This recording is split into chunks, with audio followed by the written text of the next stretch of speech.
Okay, so really quickly, I just want to go over how to make soup for the ferrets. I put some things on the counter here that can all be added based on what nutrition your ferret needs. Some form of wild Alaskan salmon oil. This may not be the best brand that is available to you. It's just something that I bought to test out that my vet had approved. So that's one option. You can also do Wysong produces a Ferret omega-3 spectrum, and it doesn't take a lot. It's just like a dash. You don't need to put a lot in there. That can be kind of supplemental to the salmon oil if you don't want to keep, since salmon oil doesn't live very long in a fridge, maybe a couple months once it's opened. Some of them are up to 6 months, but I say about a couple months. You may want to deal with some flakes because these tend to live longer. Also, another thing that needs to be refrigerated is Bene-Bac, and Bene-Bac Plus is a vet-approved source of live, naturally occurring microorganisms for dogs, cats, and other small mammals, which means basically probiotics. So this is a probiotic. You just give a little bit of this. You can't really give too much. There's a measurement on here. You rotate and then you just push out, and I'll show you what that looks like. All of these things can be added to the soup. You don't have to add all of them. You can just deal with a kibble and water, and even Carnivore Care, which I have right here, and I highly recommend that you keep this on hand. No matter if your ferret is doing well or your animals are doing well. You can see here that it's for a wide variety of pets, and this stuff is literally a lifesaver. So I'd highly recommend that. And I'm just going to show you how I build. I also have their regular diet. So the ZiWi Peak is kind of supplemental. Their regular diet is Mazuri, and I buy a very large bag. So I can't show you exactly what that looks like right now. It'd be way out of frame. But I will put some of that kibble in their soup because that is their nightly concoction, and I'll be right back with that. So here's the Mazuri kibble, and as you can see, it's just a dry kibble. It's not the best ever on the market. Supposedly the ZiWi Peak, or a very balanced raw diet, when you know how to balance out all the fats, the proteins, and the carbs, because they're not supposed to have a lot of those. Apparently that's better. However, if you are like myself and you're doing everything you can to provide the best nutrition possible at the most affordable rate and the rate at which they'll actually eat it, because some ferrets do not want raw things, this has been the tried and true way that I've done to help my ferrets, and all of them are in amazing health right now. They were all rescues outside of 2 babies that I purchased through a major chain. And funny story, the 2 babies were the ones that had actually the worst health problems.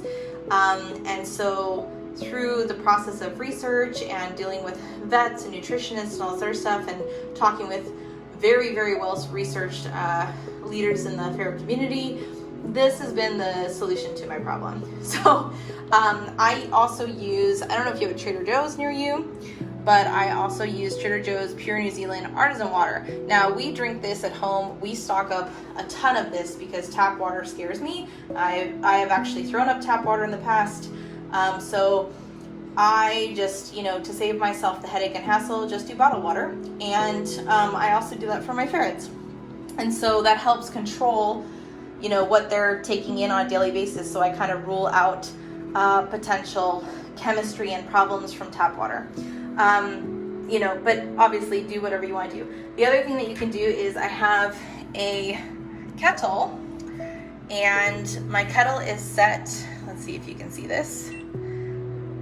My kettle is set for anywhere from 105 to 115 roughly for hot water. Right now it's at 112. If I hit start, it'll probably stick around there.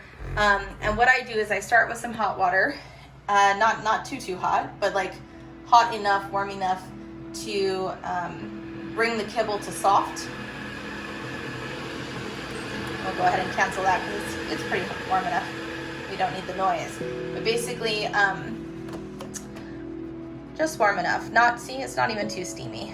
But just warm enough to soften the kibble. And so what I'll do is I'll show you proportions as best I can. So I'm not going to use this whole thing. I am going to see if I can set this up so you can see what I'm about to do. All right, so I'm going to take my, also I use a magic bullet blender. Probably should explain that, but you'll see it go in a second.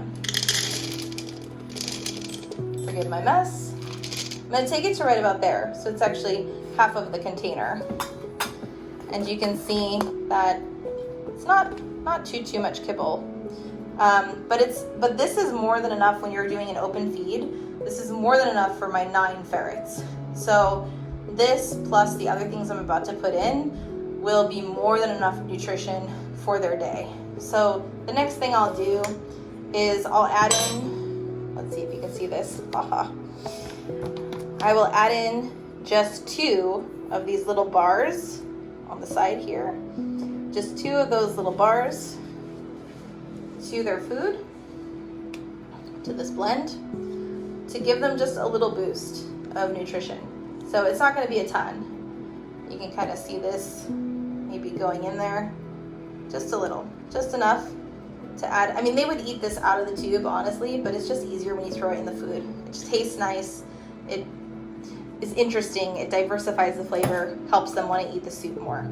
So everything that I do is kind of like, how is this impacting their health? And does it make it easier for them to eat the thing? You know, so then I am going to throw in, because I'm kind of doing all the things today just to show you. I'll throw in just 1 pump of the salmon oil. You don't need a lot. I know everyone talks about like tons of oil, but you don't need to do that. Don't do that. And then this is like, okay, so I have a tablespoon measuring scoop, and I'm going to show you that for 9 ferrets, this is all that I put in for 9 ferrets. So if you have 1 ferret, let's adjust that, you'd be doing like that much, just a little tiny bit. You don't need more than that. For 9 ferrets, I make it a little bit more of a heaping, maybe like a heaping 2 teaspoons. And that's all you need. That's probably more than enough. And you don't have to do that daily.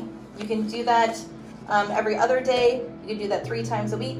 You could do this thing once a week if you really wanted to. It just depends on the health of your babies and what they like, what they seem like after they've been given that.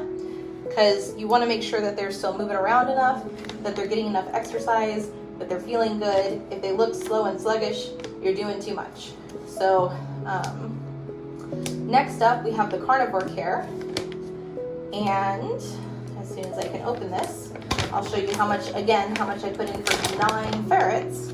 So for 1 ferret, I would recommend probably about that much. It's not a full scoop from the container. It's just a nice little heaping. For 9 ferrets, I do 2 of those. And sometimes I do 3 based on, again, their health. But if you're making this mix, you can do much less than that. It's just based off of, like, if you're front loading your ferret, that sounds weird. If you're trying to get them in optimal health quickly, you can do that little scoop that I showed you in the beginning. Just kind of a small heaping scoop. And that really helps to boost their body, their nutrition, their hydration, everything. This is like the easiest setup I can give you. So then we've got ZiWi Peak. Now they do not love this flavor at all. So I only put in, I use that same tablespoon. I only put in about 2 of these because they do not like this stuff.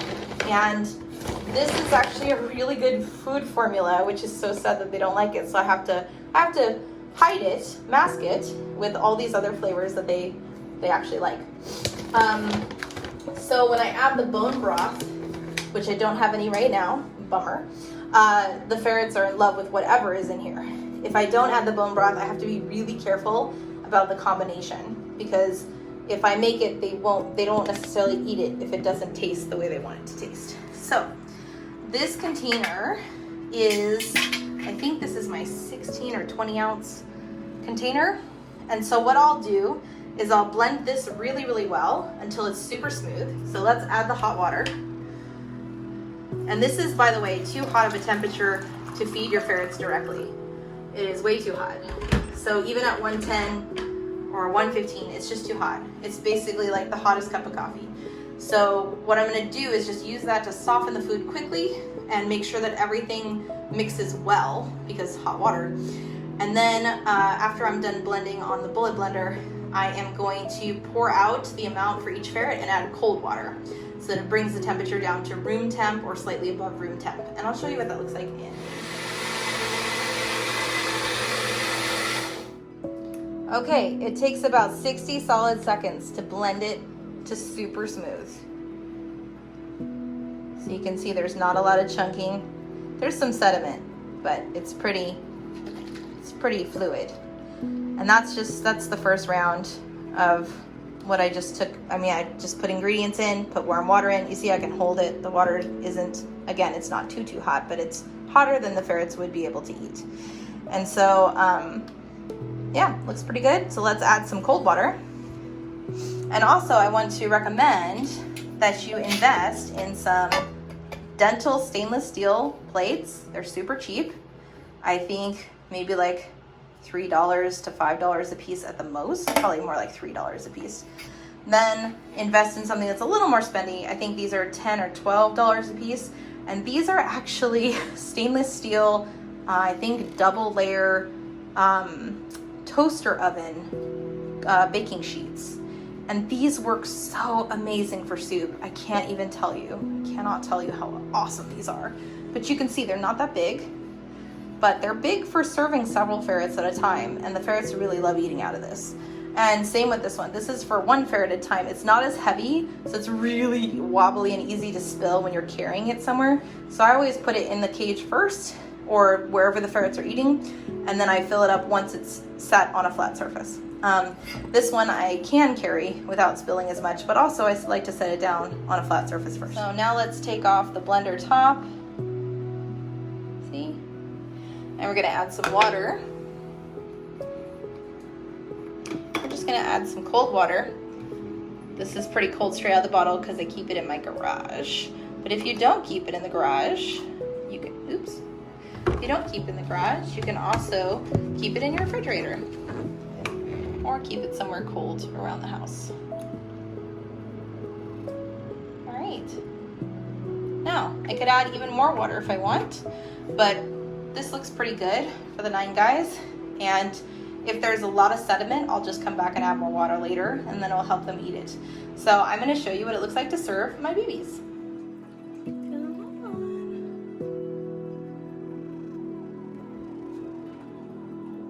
It's a little messier